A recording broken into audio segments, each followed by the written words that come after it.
Pegue a Bíblia Sagrada, por gentileza, e abra no Evangelho de Mateus, repetindo a leitura do último domingo. Mateus, capítulo 7, versículo 15 a 23, e eu vou te explicar e você vai entender por que eu estou batendo sempre na mesma tecla. Nós temos a Bíblia no Data Show, fica fácil também de você ler, como você pode acompanhar também na Bíblia Sagrada. Glória a Deus. Mateus capítulo 7, 15 a 23. Minha Bíblia na linguagem de hoje, mais gostosa, melhor de ler. Os irmãos estão prontos aí para fazer a leitura? Amém?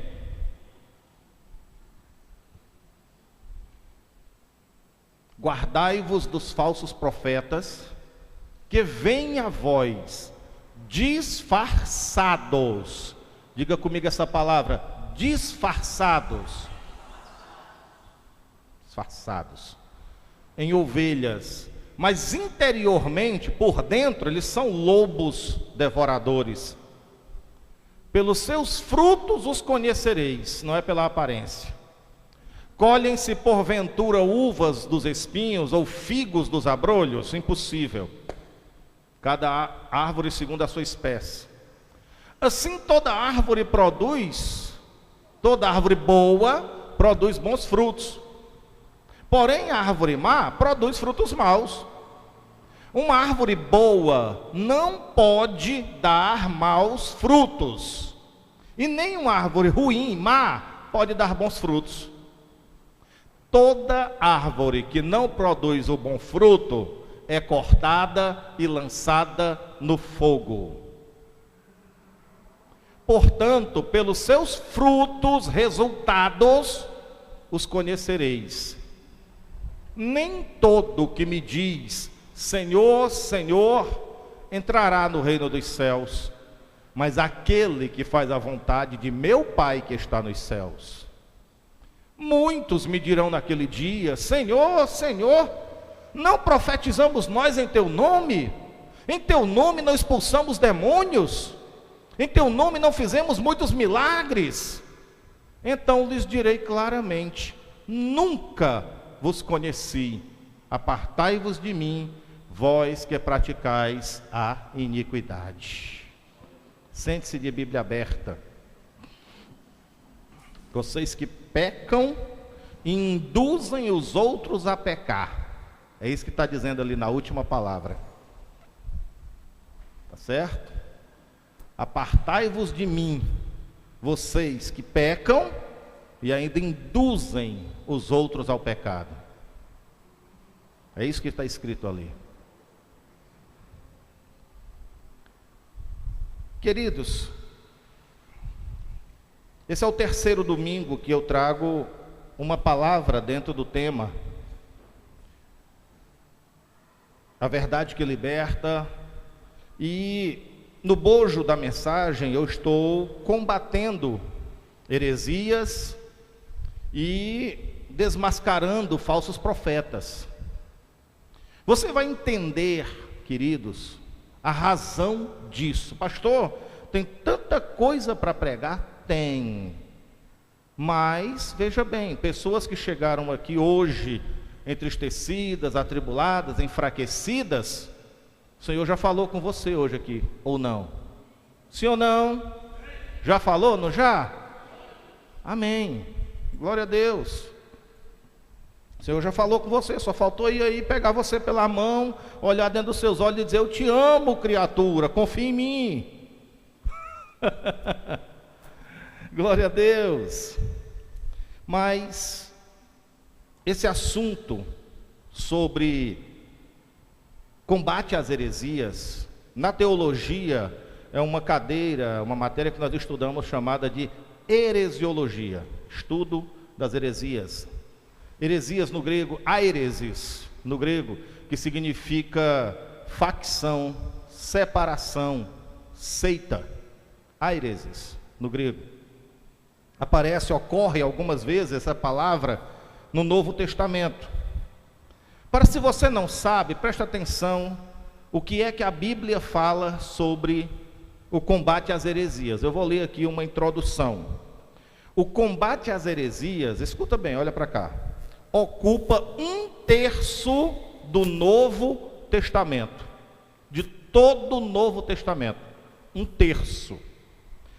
Tanto que o Senhor Jesus Cristo referenciou só nos evangelhos cuidado com os falsos profetas 14 vezes.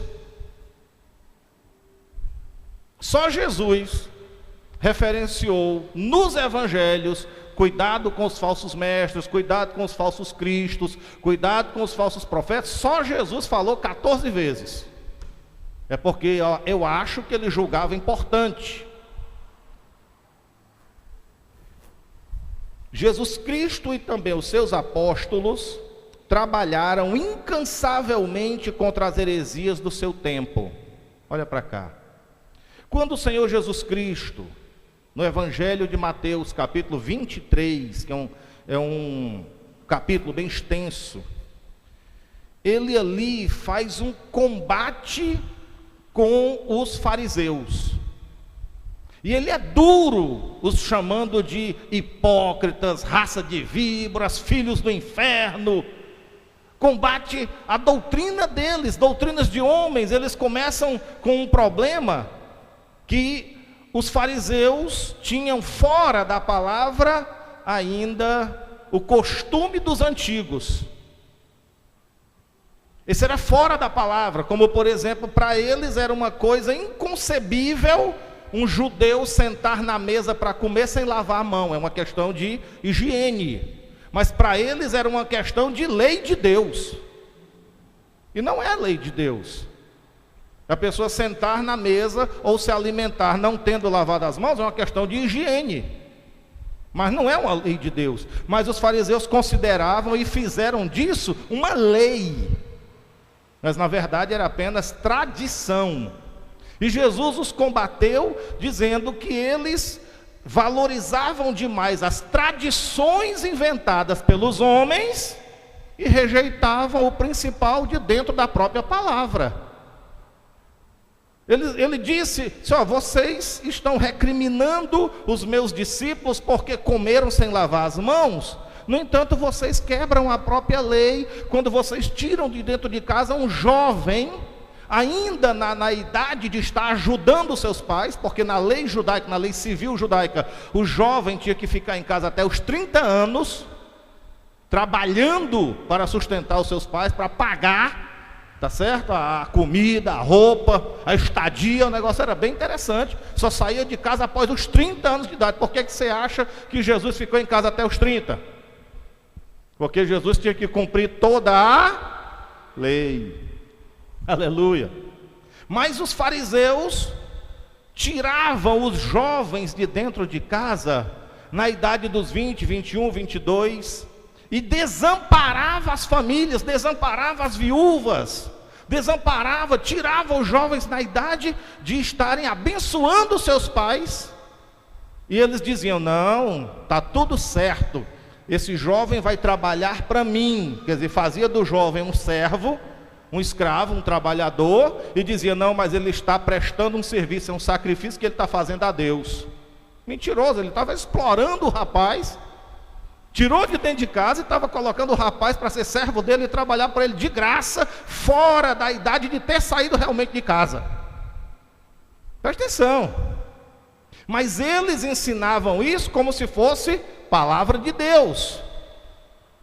E Jesus foi, combateu. Jesus disse assim: vocês entram nas casas das viúvas com o pretexto de longas orações, roubam as viúvas. Meu Deus, os fariseus terríveis, eles eram loucos por dinheiro, apaixonados por dinheiro, eles eram avarentos, gananciosos. Quando eles sabiam que numa determinada família tinha um pai de família moribundo para morrer, eles ficavam observando quando era que o cidadão estava para morrer, para dar o último suspiro. Visitavam a casa e ficavam lá fazendo longas orações até a pessoa terminar de morrer. Quando a pessoa dava o último suspiro e terminava de morrer, eles chegavam para a viúva ainda no choque da morte do marido e diziam assim: olhe, diante de Deus, o último desejo do seu marido foi doar essa casa para a nossa religião. E Jesus diz assim: vocês devoram as casas das viúvas, seu ladrão. Vocês engolem, vocês devoram as casas das viúvas com o pretexto de longas orações, mentirosos.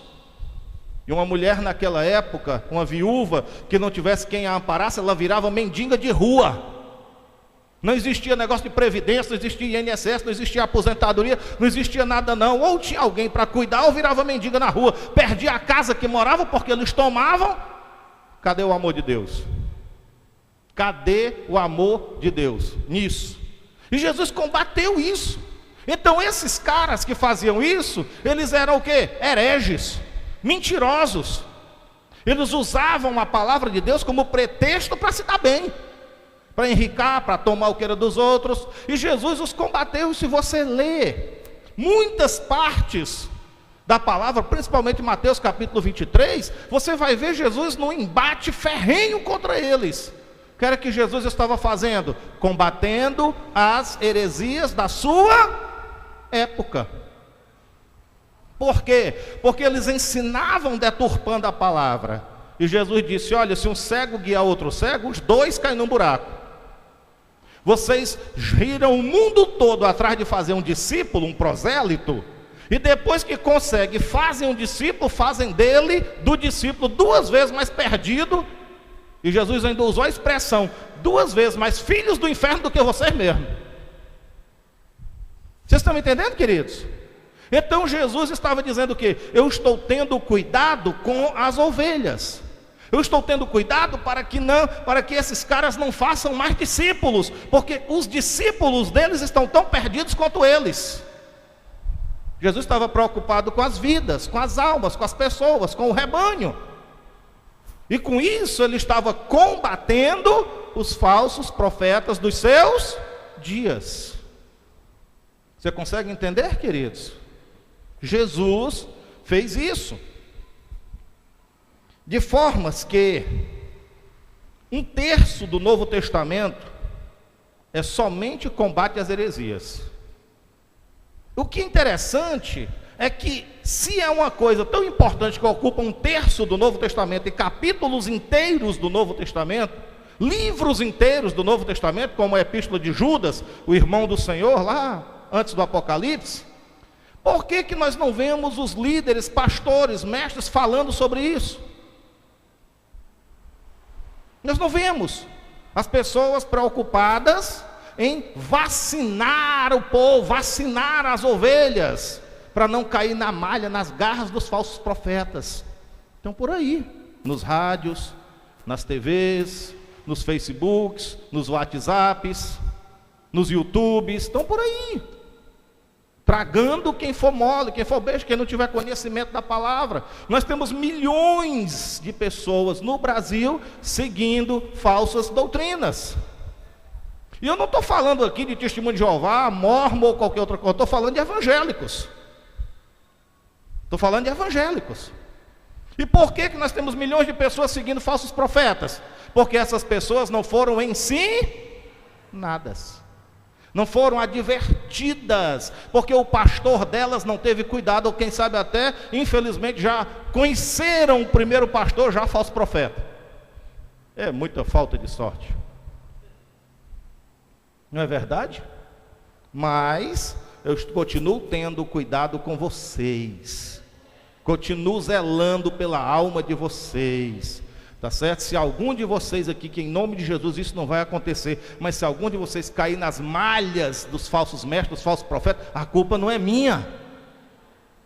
Eu falei, eu adverti, eu ensinei, eu bati na tecla, eu fui chato até, como se eu não tivesse outra coisa para ensinar. Mas não é não, queridos, é o Espírito Santo que impulsiona. Amém, queridos? É o Espírito Santo que impulsiona. Nós estamos vivendo um tempo terrível de apostasia da fé em todo o mundo, mas terrivelmente nessa nação. A palavra de Deus está sendo abandonada. A palavra de Deus está sendo deturpada, distorcida. A palavra de Deus está sendo desrespeitada. E ninguém diz nada. Ninguém fala nada, ninguém tem coragem. É todo mundo só naquela. Deixa quieto, leva o teu e deixa o meu. É só nessa. Está se dando bem? Beleza. Mas o Senhor Jesus Cristo não disse, não fez assim. Cada livro do Novo Testamento, escute, é um equipamento firme no seu conjunto e forma um grande e indestrutível arsenal que combate as heresias. Não há livro, escute, nenhum, são 27 livros que existem no Novo Testamento, 13 são só epístolas do apóstolo Paulo. Não há nenhum livro no Novo Testamento que não seja revelando combate às heresias. Meu Deus, como é que pode? Nenhum, todos eles têm combate às heresias. Alguns livros já são em si mesmo esse combate, sendo o seu conteúdo uma apologia de defesa da doutrina cristã, em sua essência, uma defesa do cristianismo. Judas, mas não é o Iscariotes não é o que se matou não, tá certo? É o Judas, irmão do Senhor, que se converteu depois que Jesus ressuscitou. Coloca para mim aqui, Judas, versículo 3, eu não vou dar capítulo porque só tem um. Epístola de Judas, verso 3. Olha o que é que ele diz. Olha o que é que Judas fala. Antes de chegar ali eu digo, Judas, ele diz assim: eu ia escrever sobre a nossa fé comum. Eu ia falar aqui na minha carta sobre salvação. Eu ia falar sobre a nossa fé, sobre a nossa vida de fé em comum. Era o que ele queria escrever, amados. Enquanto eu empregava toda a diligência para escrever-vos acerca de quê? Ele ia escrever sobre o quê? Salvação. Judas pegou a pena, a caneta, que não existe caneta, pena, para escrever sobre o quê? Por que ele não escreveu? Por que a carta de Judas não fala sobre salvação?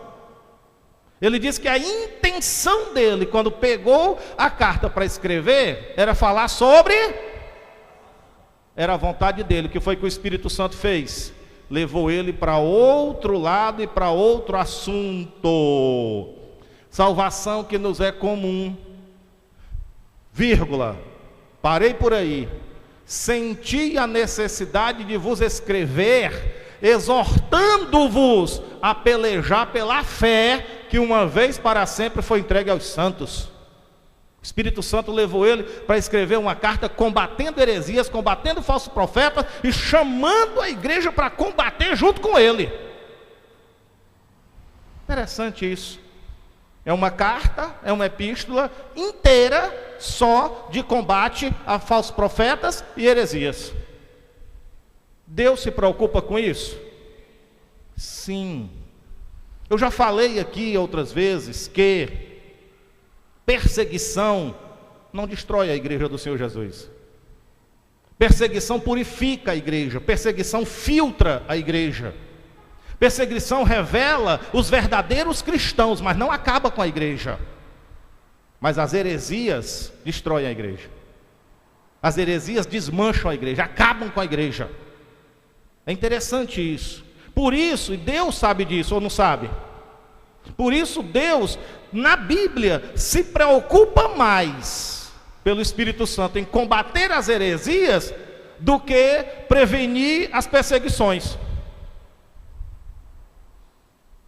Deus prefere uma igreja perseguida do que uma igreja livre, mergulhada nas heresias. Você acredita nisso? Deus prefere uma igreja perseguida. Porque quando a igreja é perseguida, o negócio apura. Fica só quem é de verdade, só quem tem convicção, quem tem certeza, quem ama o Senhor verdadeiramente, porque dá a sua própria vida por Ele. Mas as heresias não, as heresias são coisas que vêm devagarinho, filho, é como um sono. Quem está pesado de sono, olha para cá, quem está com os olhos pesados de sono, não vê a hora que dorme. Você sabia disso? Não sente quando dorme. O sono é tão grande, as pálpebras pesam, que a pessoa simplesmente, de acordado, de repente está... Assim são as heresias. As heresias pegam a igreja como um sono, irmãos. As heresias são sedutoras. As heresias, elas são sorrateiras. A Bíblia diz, e nós lemos lá em 2 Pedro, que os falsos mestres introduziriam encobertamente heresias destruidoras na igreja. Não é uma coisa para todo mundo ver, não é uma coisa assim a público, não é uma coisa para a pessoa olhar e entender. É uma coisa lenta, devagar, aquela coisa assim como um sono, e a pessoa não vê a hora que dormiu. Então isso preocupa Deus. É interessante, de formas que nós vemos o Espírito Santo combatendo heresias o tempo todo no Novo Testamento. Está aí uma carta só de combate às heresias. Então, quando a gente lê Tiago mete a lenha e combate as heresias. Quando nós lemos as epístolas de Pedro, Pedro combate as heresias. João combate as heresias. Aleluia! Então, é uma coisa importante. Judas nos chama para combater pela fé. O que é que eu estou fazendo aqui? Combatendo pela fé genuína. Batalhando pela tua fé, para tu ter uma fé sadia, para você ter um entendimento sadio, para você ser um crente sadio na palavra. E não um crente envenenado com doutrinas de homens e doutrinas de demônios, que é o que tem muito por aí. Tá certo? Então, Judas diz que pretendia escrever sobre a salvação comum, mas em virtude das crescentes heresias, ele resolveu, pela direção do Espírito Santo, travar uma batalha pelas ovelhas. O conteúdo de 2 aos Coríntios é combate às heresias. O conteúdo de Gálatas é combate às heresias. O conteúdo de 2 Pedro é combate às heresias. Será que Deus se interessa no assunto? E por que as pessoas hoje não se interessam? Por que os líderes não se interessam? Por que quem tem o poder da mídia, da TV, do rádio, não vem a público com a palavra para defender a fé? Em defesa da fé? Não, porque a maioria deles fazem parte do contexto, falsos profetas. Estão se dando bem, o negócio está bom para dinheiro. É essencialmente uma luta contínua para a preservação da pureza do Evangelho de Cristo. O tema central, olhe bem, Colossenses, uma carta de Paulo. O tema central de Colossenses é a defesa da divindade de Cristo. Por quê? Porque lá na cidade de Colossenses, depois que Paulo fundou a igreja e viajou, veio uma turma de adoradores de anjos, e infiltraram na igreja a adoração dos anjos, junto com a adoração a Jesus. E Paulo foi lá e escreveu para os colossenses, e combateu a adoração dos anjos, e defendeu a divindade só de Jesus. Colossenses é isso. Aleluias. É a defesa da divindade, posto que alguns se apresentam ensinando o culto dos anjos. Colossenses 2, versículo 18. Colossenses 2 e 18. Vamos dar uma olhadinha.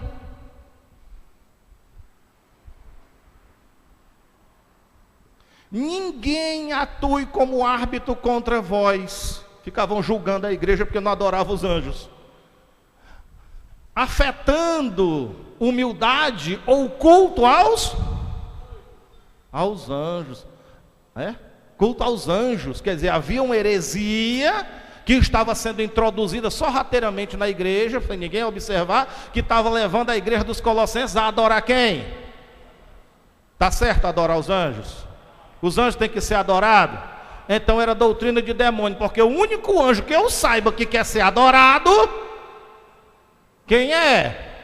Então era doutrina de demônio, e Paulo escreve para combater. E quem foi que trouxe a doutrina da adoração dos anjos para a igreja dos Colossenses? Foram os ímpios? Foram os crentes, infiltrados, falsos mestres. Quem consegue entender o que eu estou falando, diga amém.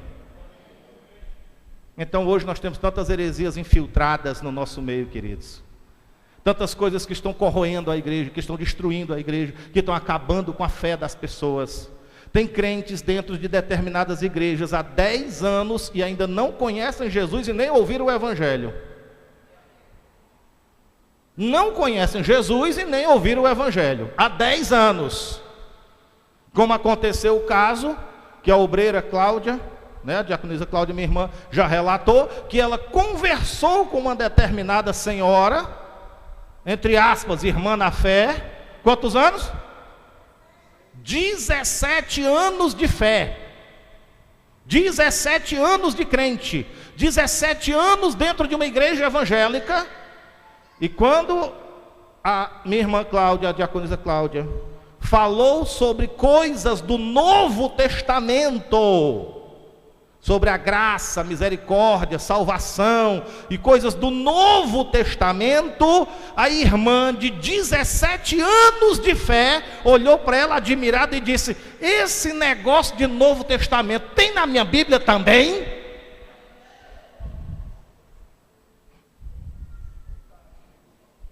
Irmão, o que é que essa criatura está ouvindo há 17 anos lá onde ela vai, irmão? O que é que essa mulher está ouvindo? Se ela não sabe nem que na Bíblia dela existe Novo Testamento. Isso não é uma calamidade não, irmão. É de chorar, meu irmão, um negócio desse. Agora pergunta para ela sobre sacrifício, sobre voto, sobre campanha, sobre fogueira, sobre Arca da Aliança, PhD. Novo Testamento, isso tem na minha Bíblia? Isso é uma calamidade, irmãos. Essa alma conhece Jesus? Não. E não está dentro de uma igreja há 17 anos? Como é que faz? Misericórdia. Todos os escritos do Novo Testamento, inclusive os evangelhos, mostram essa luta acirrada contra as falsas doutrinas. Portanto, é tarefa da igreja batalhar pela fé que uma vez foi dada aos santos. Batalhar pela tua fé, defender a tua fé. Vocês estão entendendo, queridos? Glória a Deus, para ninguém macular, para ninguém misturar, para ninguém bagunçar aquilo que você crê.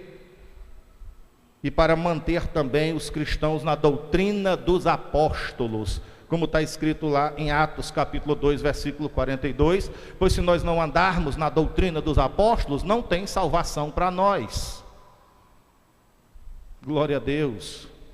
Atos capítulo 2, versículo 42. Perseveravam em quê? Hein? Perseveravam em quê? Na doutrina dos apóstolos, na comunhão, no partir do pão e nas orações. Daí a base da igreja, a base da igreja do Senhor Jesus Cristo. Perseverar na doutrina dos apóstolos, ter comunhão uns com os outros, ajudar os necessitados e orar. Essa é a base da doutrina dos apóstolos. Aqui não está escrito campanha, não estou vendo campanha em canto nenhum aqui. E perseveravam nas campanhas de vitória. Está aí? Sim ou não? Não? Não está escrito? Não? Perseveravam 7 semanas pegando no manto do apóstolo. Não? Perseveravam na campanha das muralhas de Jericó. Não. Eles perseveravam em quê?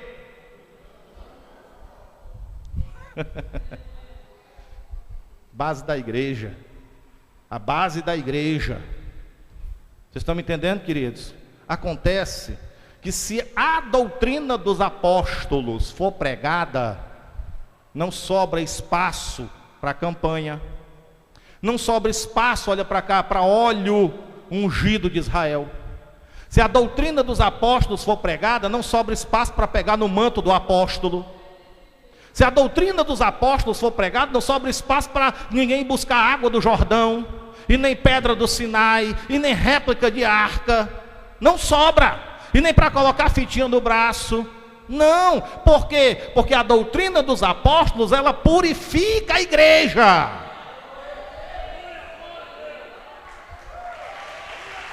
Aleluia.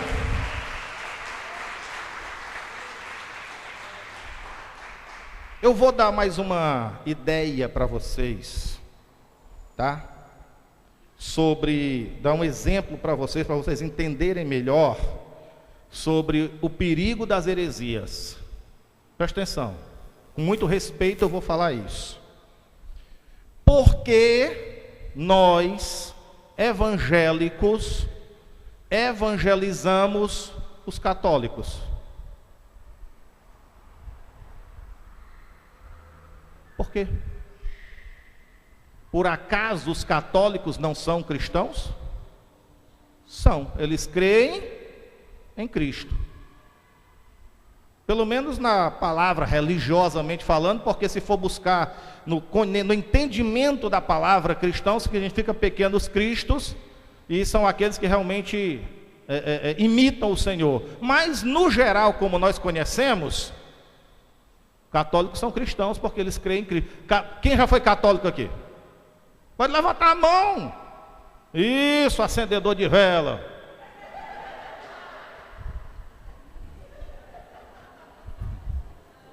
Contador de terço.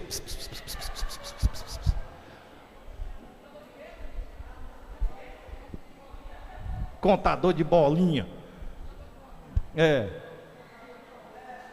Vocês não já foram católicos? Quando você era católico, você cria em Jesus Cristo? Sim. Você cria que Jesus Cristo veio a essa terra? Sim ou não? Você que era católico. Você cria que Jesus morreu na cruz? Que ressuscitou? Sim. Então, nas principais bases superficiais do cristianismo, o católico crê. Então o católico é um cristão. E por que a gente vai evangelizar? Simplesmente porque a fé deles é parecida com a nossa, mas não é pura. Porque a fé deles é misturada com heresias. E as heresias de uma forma fizeram o bolo ficar levedado, que virou uma grande apostasia da fé. Sim ou não? De formas que nós temos que evangelizar os católicos, apresentar Jesus para os católicos, mostrar a verdade para os católicos e trazer os católicos para Jesus. O que? Difícil? É nada, a maioria aqui era católico. Meu irmão, o melhor barro que Jesus acha para transformar em crente é católico. Ô, bicho bom. Glória a Deus. Esse num barro bom? Para Jesus aí. Espera aí, rapaz, deixa eu tirar de ti essas Maria aí. Deixa eu te fazer um crente aqui. Glória a Deus. Então por que nós evangelizamos os católicos se eles são cristãos? Eles são cristãos, mas estão perdidos por causa que a teologia deles, por causa que a doutrina deles está misturada com Então heresias acaba com a igreja e rouba a salvação. Deu para entender? Uma das doutrinas, presta atenção, heréticas, doutrinas de heresia, no catolicismo romano, é a mariolatria. Tá certo? Que é isso, pastor? Veneração e adoração a Maria, mãe de Jesus. É uma das principais problemas que nós encontramos no catolicismo. Essa doutrina, presta atenção, essa doutrina levou cerca de 1800 anos para se estabelecer completamente na Igreja Católica. Foi de uma vez? 1800 anos, o Brasil tem 500 e pouco, com esse monte de gente, é muito tempo.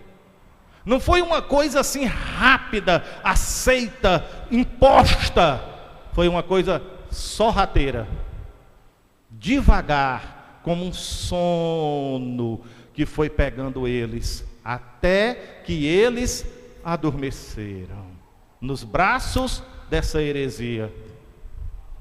Estão entendendo, irmãos? Aí você vai lá em 2 Pedro e diz assim: introduzirão encobertamente, sorrateiramente, heresias destruidoras, e chegarão a negar o Senhor Jesus que os resgatou.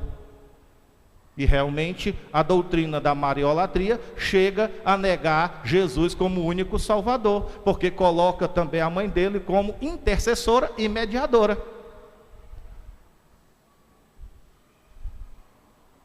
Durma com essa. Glória a Deus. Vocês estão me entendendo? 1800 anos levou para ser desenvolvida e totalmente aceita. Alguns pontos da mariolatria. Escuta aí, vou fazer para você aqui. A Imaculada Conceição de Maria. Você sabe o que é isso? Não sabe? Pois eu vou explicar. Nunca fui católico, mas estudei. Porque eu fui espírita, né? Nascemos dentro de um centro espírita. A Imaculada Conceição de Maria é a doutrina que ensina que Maria foi concebida sem pecado.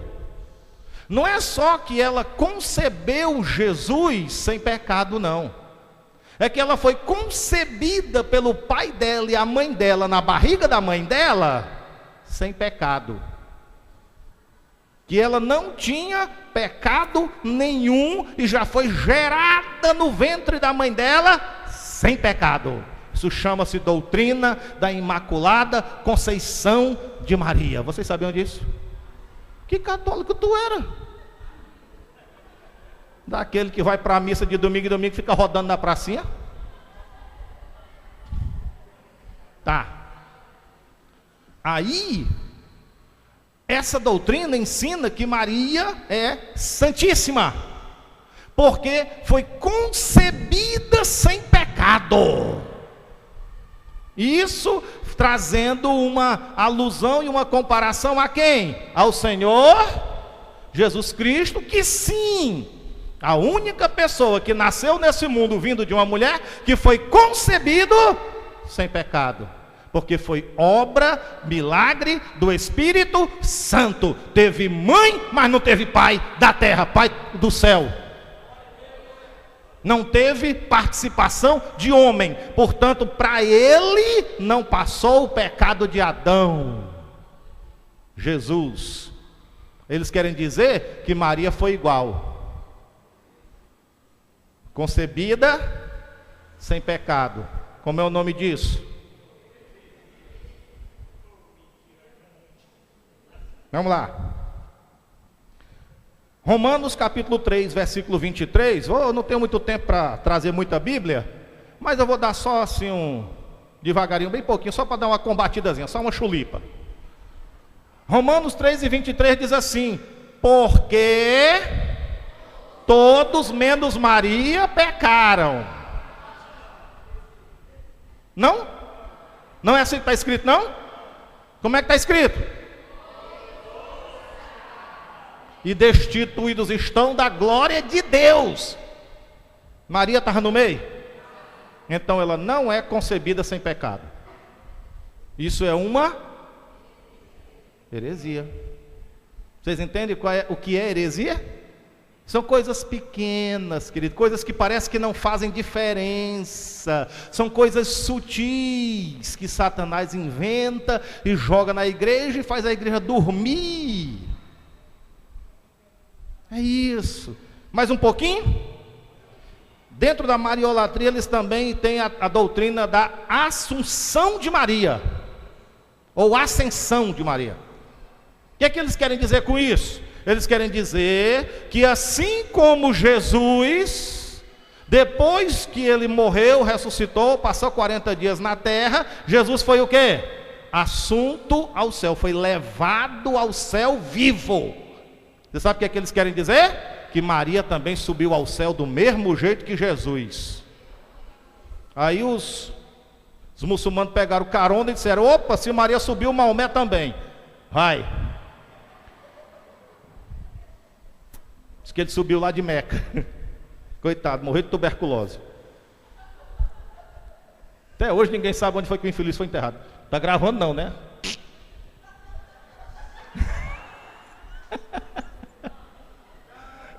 Tá, não tem problema não.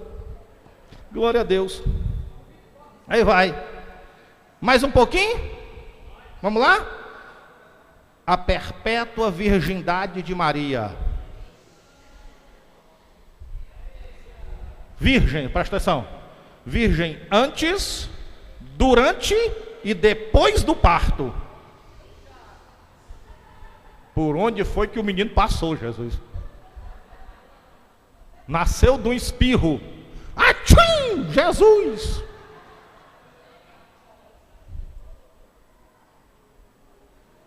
Mas tem a doutrina. Aceita. Tem a doutrina, perpétua virgindade de Maria. É por isso que Maria é chamada de Virgem Santíssima. Isso chega a ser o quê? Uma blasfêmia. Porque só existe um que é santíssimo. Santo, santo, santo. É o Senhor dos exércitos. Toda a terra está cheia da sua glória.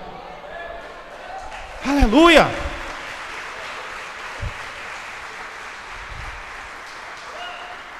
Mas Maria era uma mulher como nós, e eu respeito. Era uma santa realmente, porque Deus a escolheu para plantar nela a semente do seu filho, agraciada, bem-aventurada. Nunca mais nasceu uma mulher igual a ela. Não estou tirando o mérito dela, mas também não posso transformar ela numa deusa.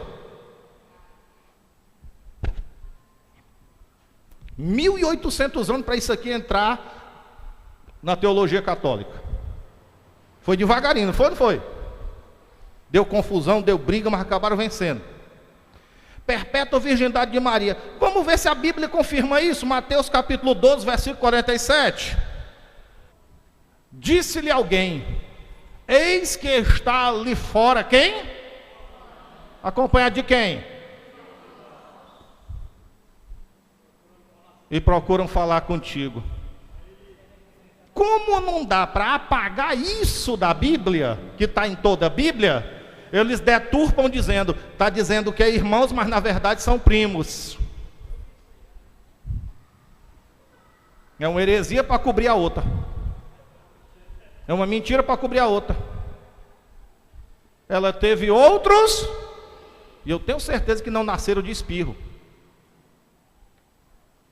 Está entendendo? É a Bíblia que diz. Então quando se diz, por cima disso aqui, que ela é virgem, o que é que está sendo feita? A palavra está sendo deturpada, a palavra está sendo pisada, a palavra está sendo desprezada.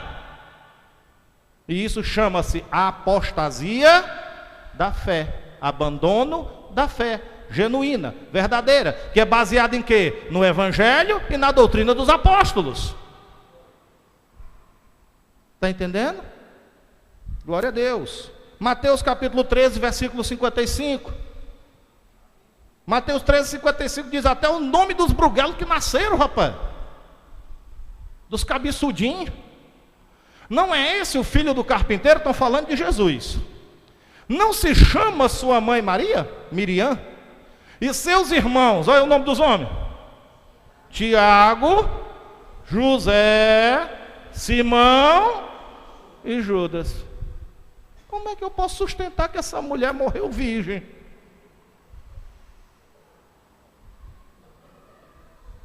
Morreu igual minha avó. Virgem igual minha avó.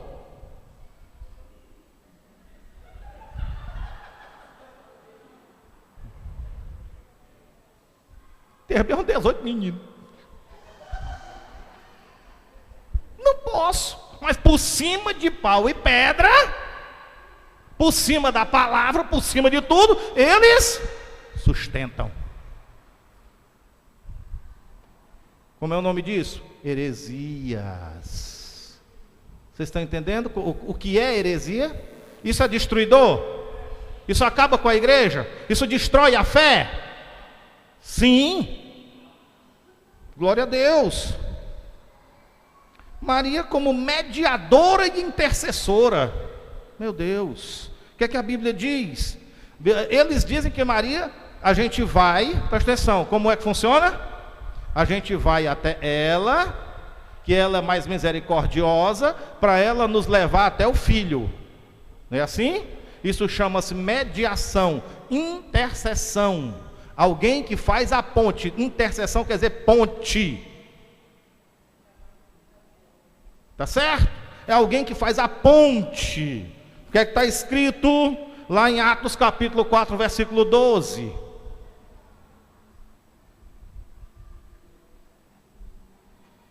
Atos capítulo 4, versículo 12.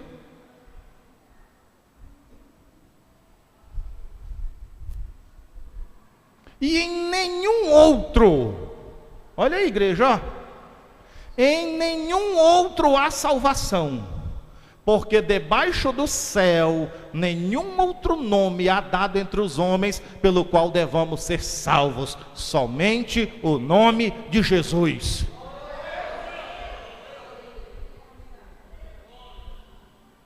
Nocaute, fim de jogo, game over, acabou. Acabou. 1 Timóteo capítulo 2, versículo 5. Acabando de desmanchar o negócio. Aleluia.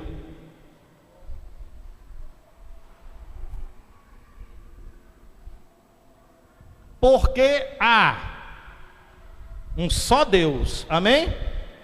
E um só mediador entre Deus e os homens. Quem, igreja?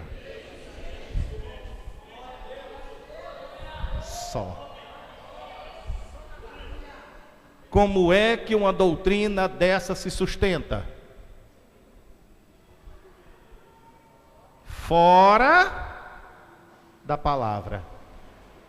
Porque se vier para cá, doutrina apostólica, o evangelho e a doutrina apostólica desmancham as heresias, filhos. Deu para entender? Só um é o mediador. Então não existe essa intercessora, essa mediadora.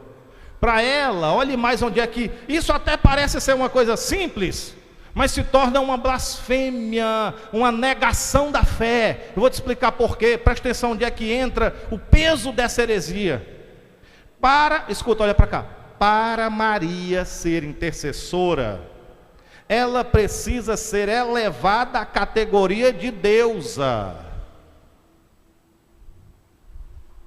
Para ela interceder por nós, ela precisa ter se transformado numa deusa, de ter lá no céu Pai, Filho, Espírito Santo e Deusa Maria. Deus é um em 3 pessoas, mas depois que endeusaram Maria, ficou Deus 4. 3 homens ou uma mulher. Dói. Por que ela precisa ser endeusada? Por que ela precisa subir de categoria para ser uma deusa? Porque, presta atenção, para ser divina, ela tem que ter os atributos que só pertencem a Deus. Presta atenção. Olha, vem cá. Raciocina aqui comigo. Olha aqui nos meus olhinhos azuis. Uma pessoa ora pela intercessão da irmã Maria aqui no Ceará, cabecinha de bater bife. O outro ora ou reza a Maria lá no Pernambuco. O outro ora a Maria lá em Maceió, no Alagoas. O outro ora a Maria lá em Salvador, na Bahia. O outro ora lá no estado do Espírito Santo. O outro ora lá em Minas Gerais. O outro ora lá em São Paulo. Tudo ao mesmo tempo, às 10 horas da manhã. Ela ouve todas as orações.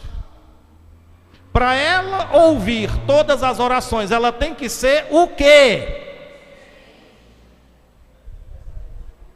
Onisciente e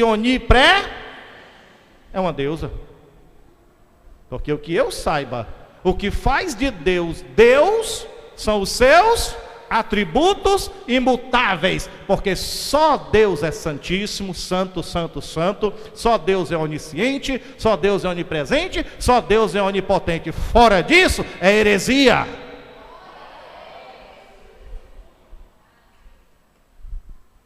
Entendeu que uma coisa que começou pequeno e sorrateiro se desenvolveu numa coisa grande, prejudicial, destruidora? Sim ou não? Agora eu te pergunto, precisa ou não as heresias serem combatidas? Precisa, porque senão elas crescem. Elas tomam conta da igreja, elas destroem a fé. É como um sono, devagarinho.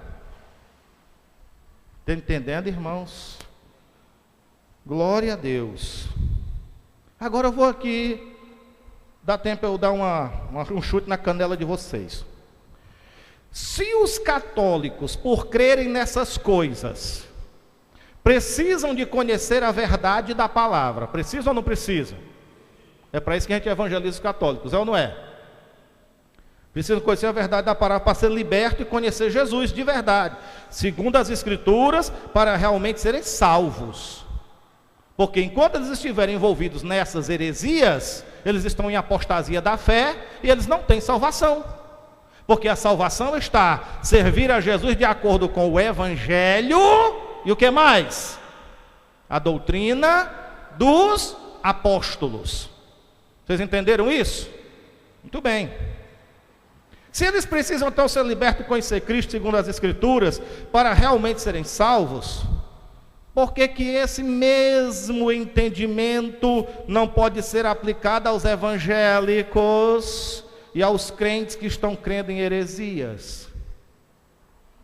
Porque quando nós nos direcionamos à fé católica, nós dizemos, não, precisa estar cego, precisa conhecer a verdade, precisa conhecer Jesus, precisa se converter, precisa aceitar Jesus. E por que que quando nós direcionamos a questão das heresias aos evangélicos, nós não achamos que eles precisam fazer nada disso? 2 pesos e 2 medidas?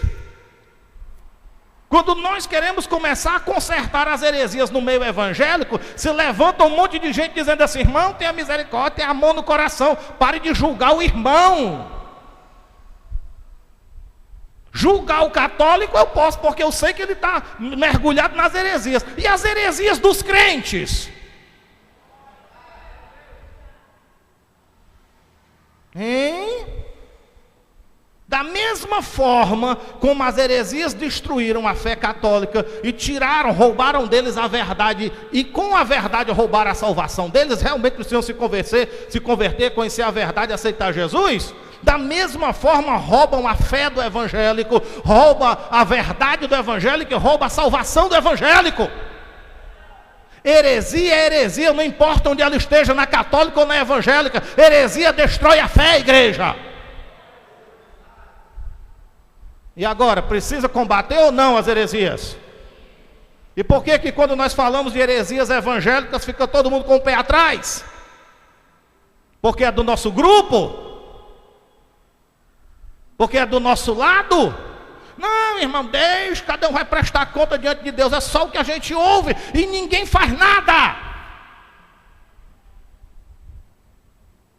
Mas quando chega um católico, opa, deixa eu evangelizar, vou te ganhar para Jesus. Mas ninguém está querendo apresentar a verdadeira fé, a verdadeira palavra e consertar a fé de meio mundo de crente no Brasil que está mergulhado nas heresias. Se os católicos estão perdidos por causa das heresias, os evangélicos também.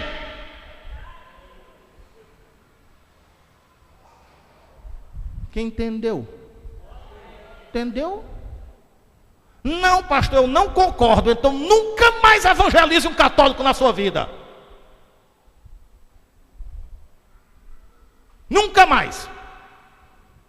Porque se Deus aceitar as nossas heresias evangélicas, Deus é obrigado a aceitar a mariolatria deles e as heresias deles. Deus aceita? Ou tudo, ou nada. Para raciocinar, Deus te deu inteligência. Deus te deu inteligência. Se você não concorda que milhões de crentes estão mergulhados em heresia, em apostasia da fé, abandonaram a palavra, viraram as costas para o Senhor, estão mergulhados em heresia. Se você não concorda que eles não precisam de voltar para a palavra, então nunca mais evangelize um católico. Porque se os católicos precisam ser evangelizados para ser salvos, eles precisam ser evangelizados para ser salvos por causa das heresias que os matou. E os crentes não morrem não com heresia? Com apostasia da fé? Morre não? Agora, se Deus aceita e engole as nossas, Deus é do partido dos evangélicos. É? É não? Deus é imparcial, Deus é santo, Deus é pela palavra dele. Deus não é evangélico nem é católico. Deus é bíblico. Deus é apostólico. Deus é cristão. Deus é do evangelho. Vocês estão me entendendo? Quem está entendendo? Eu não disse que ia chutar a canela de vocês? Estou terminando. Quer que eu dê um exemplo? Por que esse mesmo entendimento não pode ser aplicado aos evangélicos, aos crentes que estão crendo em heresias? Se eles lá morreram por causa das heresias, os crentes, não julgue não toque não, deixa os bichinhos. Não é heresia? Não mata não? Não destrói não? Não, só do lado de lá. Olha, 2 pesos, 2 medidas aí no teu julgamento, ó. Os católicos estão perdidos por causa das heresias. Não, mas os crentes não, são nossos irmãos. Deus. Meus são aqueles que seguem o evangelho e a doutrina apostólica. Eu não faço parte dessa brincadeira, com essa bagunça evangélica que está no Brasil. Todo mundo dizendo que está servindo o Senhor Jesus e deixando a Bíblia de lado. Sem obedecer, sem respeitar, sem querer saber. Cada um fazendo o que quer. Está igual no tempo do começo dos juízes, lá no Antigo Testamento. Servindo a Deus do seu jeito. Não tem isso. Só existe um jeito de servir a Deus e o molde está na palavra. A bússola, o mapa. Amém, irmãos? Ou está aqui, ou não está. Ou está no céu, ou no purgatório. Não? Tem não? Mas eles não dizem. Ainda inventaram outro lugar. Purgatório é aquele lugar que vai purgar os pecados para depois sair de lá. Baseado naquela palavra que diz: não sairás daí antes que pagues o último centavo. Meu Jesus. Ainda inventaram um lugar ainda mais para lá um pouquinho, onde se coloca as crianças que não pagaram o leite que mamou, porque não foram batizados, morreram antes de ser batizados. O limbo. Eu acho que fica lá perto do final da linha do Timbó. Aquele escurão do lado de lá, perto do Timbó velho. É o limbo. Nem existe purgatório, nem existe limbo. Só existe céu ou inferno. Dá para entender? Aí eu vou dar aqui um exemplozinho de heresia de evangélica. Eu dou? Parece que eles não gostaram muito não, né? Eu vou pisar no calinho de vocês. Vocês acharam bom? Ei, tá pisando no calinho dos católicos. Eu vou pisar no calinho de vocês agora. Evangelho híbrido, misturado, que é pregado e praticado pelos adeptos da teologia da prosperidade. Que é isso? Evangelho que não é puro, misturado. Misturazinha bem feita, sorrateira. Misturar as coisas da lei com o evangelho da graça. Meu Deus. Você sabe o que é que eu estou falando? Eu estou falando de introduzir na igreja evangélica hoje a Arca da Aliança. Alguém viu Jesus falar alguma coisa sobre a Arca da Aliança? Alguém viu algum apóstolo procurando lá em Jerusalém a Arca da Aliança? Alguém viu alguma expedição arqueológica dos apóstolos procurando a arca perdida? Sim ou não? Alguém conhece uma palavra do apóstolo Paulo trazendo o uso da Arca da Aliança para dentro do Evangelho da Graça? Uma! Não! Pedro, João, Tiago, Judas, Hebreus, nada. Hebreus diz assim: sombra das coisas que haviam de vir, que passaram, que foram. Mas você sabe o que é que nós vemos hoje no nosso meio? Está todo mundo dizendo assim: deixa a bichinha aí. Solenidade da entrada da arca. Eu nunca vi uma solenidade tão grande para a entrada de um caixote pintado, como foi na inauguração do templo de Salomão, lá do Edir Macedo. Olha como vocês ficam caladinhos. Sacerdócio no tempo da graça, a caráter, vestido com peitoral e tudo. Menorá, candelabro de 7 braços. Essas coisas pertenciam a quê? Ao tempo da... Mas no entanto ressuscitaram e colocaram dentro da igreja evangélica, dentro do evangelho, sem estar no evangelho. Como é o nome disso? Mas ninguém diz, mas ninguém fala, mas ninguém diz que está errado, ninguém se levanta contra. Nossos irmãos, deixa os bichinhos, não julga não. Heresia é heresia, tanto faz grande como pequena. Apostasia é apostasia, tanto faz grande como pequena. Quem está me entendendo, irmãos?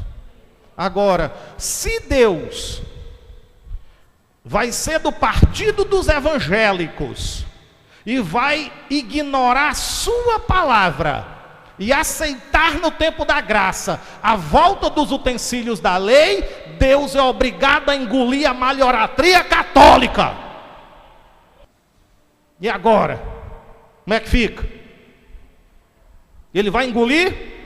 Também não vai aceitar os erros evangélicos, heresia, que conduzem também à perdição. Por quê?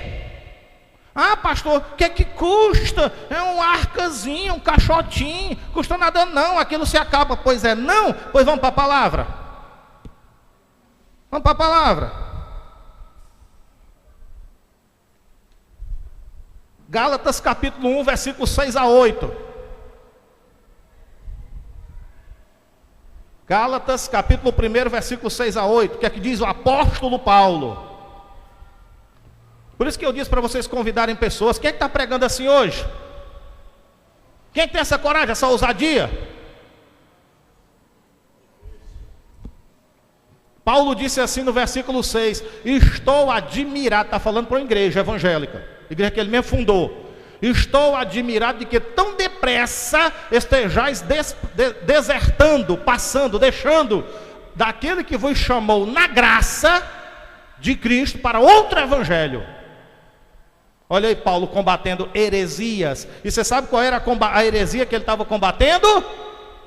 A lei dentro da graça. Olha ele combatendo.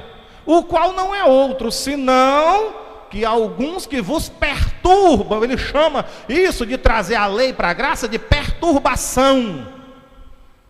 E querem perverter o evangelho de Cristo. Olha aí, ele está fazendo o quê? Uma defesa de quem? Do evangelho. Mas ainda que nós, ele falando apóstolo verdadeiro, mesmo ou um anjo do céu vos pregasse outro evangelho, além daquele que nós já pregamos, que seja anátema, maldito. Deturpar o evangelho, mudar o evangelho, é se tornar maldito. Os malditinhos evangelicozinhos. Oh glória. Quer mais? Gálatas capítulo 2, versículo 16.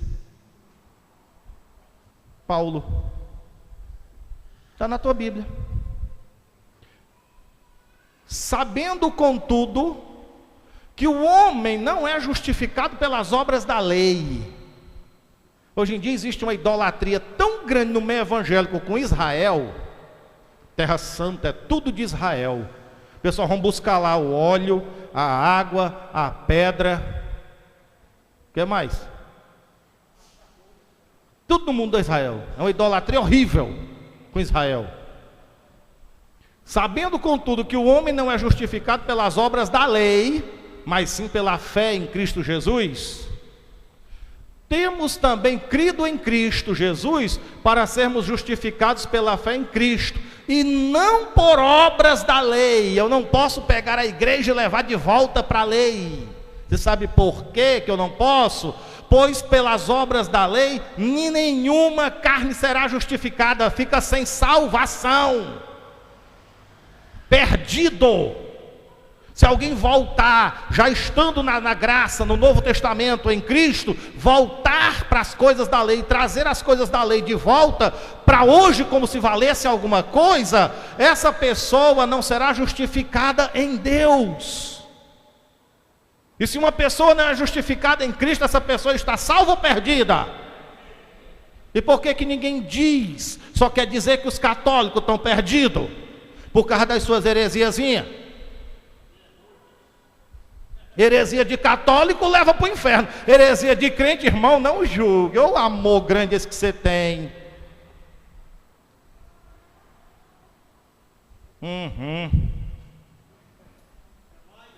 Quer mais?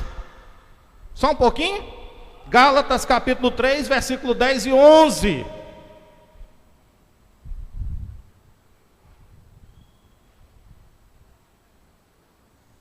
Pois todos quantos são das obras da lei, lei, igreja, não é de bênção não? Então se eu trouxer lá da lei a arca, quem é que a arca vai abençoar? Vai abençoar quem? Se eu fizer uma réplica da arca e colocar lá no meu móvel, na minha sala, para abençoar a minha casa, segundo a palavra, está abençoando? Não. Ninguém diz isso, né? Deixa os bichinhos com as arcazinhas deles. Está aí. Todos quantos são das obras da lei estão debaixo de bênção, de vitória. Não é de maldição, irmãos. Porque está escrito: maldito todo aquele que não permanecer em todas as coisas que está escrito no livro da lei para fazer. Ou seja, você quer voltar para a lei, volte para a lei inteira, toda, senão você fica debaixo de maldição. Ou tudo, ou nada. Você quer voltar para a lei? Você quer arca, você quer candelabro, você quer as coisas da lei? Então comece a matar bode para cobrir os seus pecados. Então refaça o tabernáculo. Então vamos para a pia de bronze, altar do sacrifício, altar do incenso. Pega tudo. Não, pastor, eu quero só a arca. Queira não, você fica debaixo de maldição. Ou não estão entendendo o que está escrito aqui? Está em grego? Está em hebraico? Está em português? Pois em português está dizendo: todos quantos são das obras da lei estão debaixo de maldição, porque está escrito: maldito todo aquele que não permanecer em tudo. Não pegue só uma parte que estão escritas no livro da lei para fazê-las. E o 11: é evidente que pela lei ninguém é justificado diante de Deus, porque o justo vive pela fé.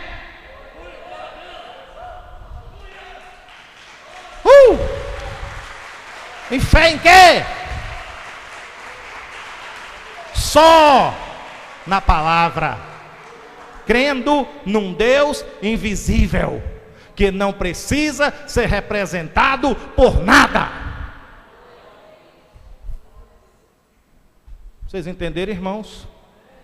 Então, se as heresiazinhas católicas condenam, as heresias evangélicas também condenam. Não podemos ter dois pesos e duas medidas. Mas não, nossos dedinhos chegam é duro para condenar os catoliquinhos.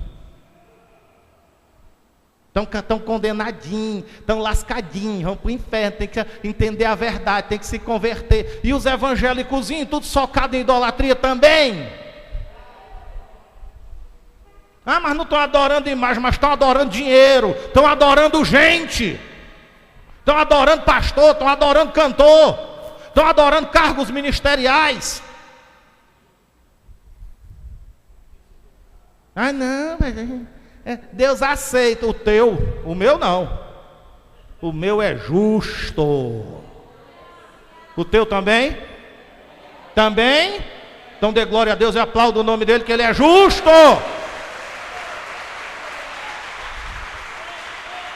Aleluia. Assim como a mariolatria condena, a mistura da lei com a graça também ficam amaldiçoados. E agora? Quem é que vai dizer? Todo mundo.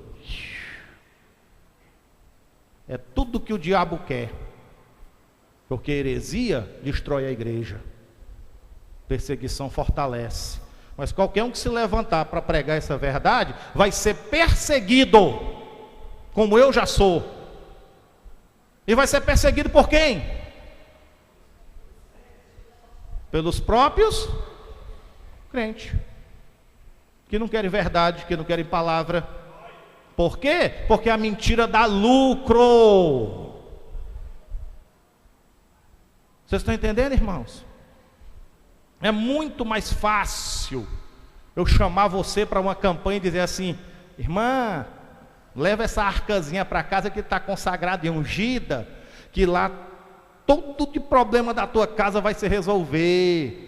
Teus meninos vão sair da droga, teu marido vai deixar amante, as portas vão se abrir. Leva a arcazinha para lá, é muito fácil. Pegar uma porcaria de plástico, papel, papelão, colocar dentro de casa e crer. Isso chama-se idolatria, a mesma coisa de um ídolo. É muito difícil você dizer assim: ei, não tem arca para ti não. Te converte, te ajeita, bota a tua vida no altar, sai do pecado e busca a Deus, que Deus muda a tua vida.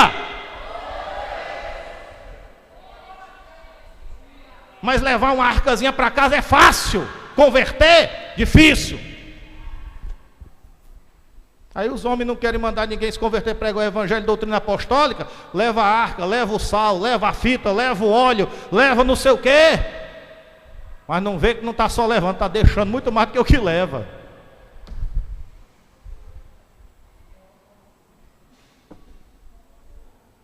Deu para entender? É mais fácil levar a arca para casa do que largar os pecados. É mais fácil botar uma fita no braço do que largar os pecados. É mais fácil levar uma cruz cheia de óleo do que largar os pecados. E dá lucro, dá lucro. Ei, são 7 sexta-feiras, viu, da cruz com o óleo dentro. Leva o envelope, viu, tu tem que trazer o teu voto e o teu sacrifício. É ou não é assim, irmão?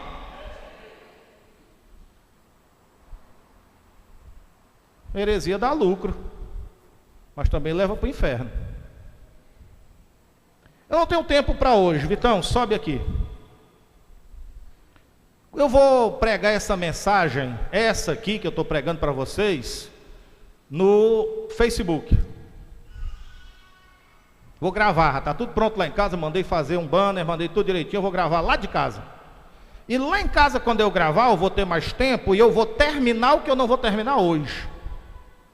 Que é 4 pontos que identificam falsos profetas. Olha aí, rapaz, vou ficar devendo a vocês, ó. 4 pontos que identificam falsos profetas. Está aqui, mas o tempo não dá. Discernir o caráter da pessoa comparando com o fruto do Espírito. Aham. Tome. Essa é pau na muleira, meu irmão. É.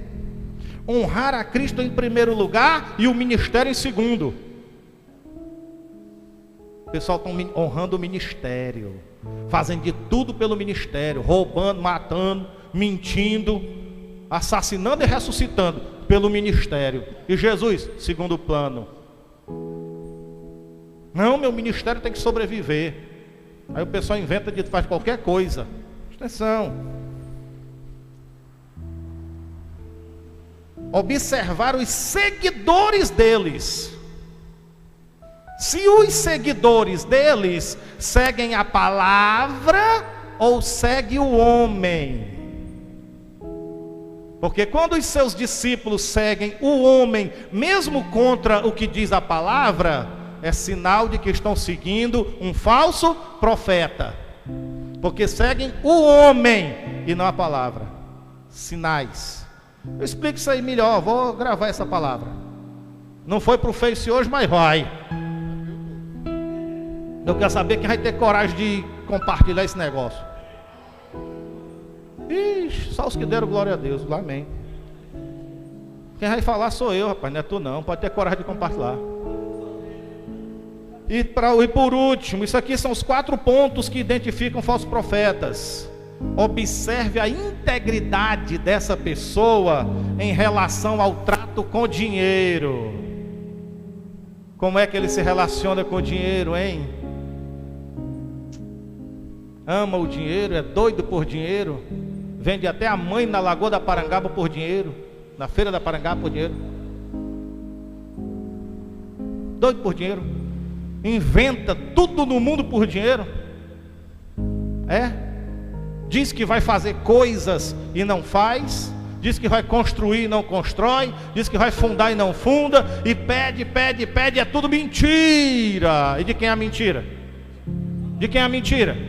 É de Deus? A mentira é de quem? Quem é o pai da mentira? Quando esses caras usam da mentira para ganhar dinheiro, são falsos profetas. Quem entendeu? Vamos ficar de pé para orar e orar por mim também. Que vai ter gente querendo jogar pedra de calçamento na minha cabeça. Vocês entenderam, irmãos? Sim ou não? Ah, pastor, essa mensagem não edifica. Não edifica. Essa mensagem, querido, te liberta. Essa mensagem impede, evita que você caia na malha dos falsos profetas e creia em heresias. Ela te liberta. Conhecereis a verdade, e a verdade vos libertará. O que é que nós vemos hoje? Ministérios envolvidos com festas juninas. É ou não é? É sem João e com Jesus. Mas não é não. É sem João e com o diabo mesmo. Envolvidos com o mundo, envolvidos com carnaval, envolvidos com tudo que não presta. Igrejas evangélicas, irmão, com bailão funk, com ringue de MMA, de UFC dentro da igreja, tanta palhaçada e coisa errada que tem por aí. Oh Jesus. Mas não, a gente se olha para os católicos para aceitar Jesus, para os espíritas, os macumbeiros. Não é? A gente só fica com peninha das testemunhas de Jeová, que os bichinhos rolar, porta em porta com a pastinha na mão, representando Charles Taze Russo com doutrina de demônio. Coitadinhos, bichinhos, testemunhos de Jeová, tudo perdido dentro das heresias deles. A gente fica com peninha dos mormozinhos, bichinhos, os elderzinhos, tudo bonitinho, arrumadinho, lá dos Estados Unidos, pregar doutrina de demônio. Mas a gente não abre o olho que doutrina de demônio está no meio evangélico.